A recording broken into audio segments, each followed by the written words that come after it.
Старите теми повторно актуелни пред избори. Еден ден откако председателот на владата го отвори прашањето за една изборна единица преку измени на изборниот законник. Денеска стигна одговор од опозицијата. Подготвени сме за разговори, дециден е лидерот на социјалдемократите.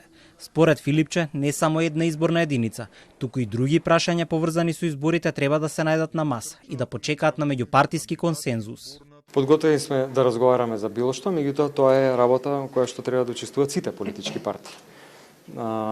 Затоа што не е само прашањето на една изборна единица, тука е и прашањето на цензусот, понатаму прашањето на отворените листи, но јас сум спремен за разговор.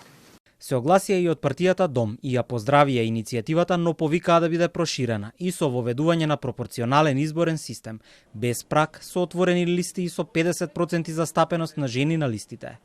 Инаку идејата за измените на изборниот законник и воведување на една изборна единица ја заживеа премиерот на вчерашните пратенички прашања во собранието. Мицкоски упати повик до опозиционерите во законодавниот дом да ги поддржат измените, но побара да се дозволи дијаспората да гласа преку формирање на избирачки места во државите каде што е тоа дозволено согласно устав, надвор од дипломатско-конзуларните представништва. Ево, јас сум подготвен одма. Јавно ви кажувам, како ВМРО ДПМН ги гледам пратениците од коалицијата да го поддржиме тој закон во кој што ќе имаме една изборна единица. И подготвен сум одма. Да не филозофираме, зошто волку советници, зошто толку. Еве одма, да го отвориме ова прашање и да го затвориме. Во меѓувреме гласни повици стигнуваат од страна на независните. Соочени со дилемата дали ќе ја трчаат изборната трка на есен, бараат државата веднаш да ја пополни правната празнина и со тоа да ги расчисти дилемите околу условите за нивно кандидирање. Во отсуство на дадени услови и критериуми, тогаш треба да биде отворена, а не затворена можноста за независни листи да може да се кандидираат на наредните локални избори.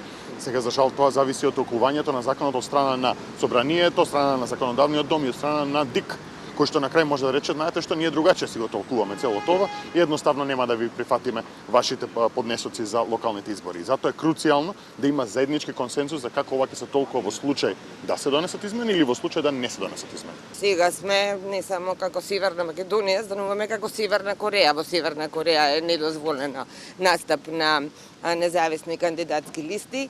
Уставниот суд пред 10 дена донесе одлука и ги укина членовите од изборниот законник со кој повеќе од тројно требаше да се зголеми бројот на потписи за кандидатура на независните.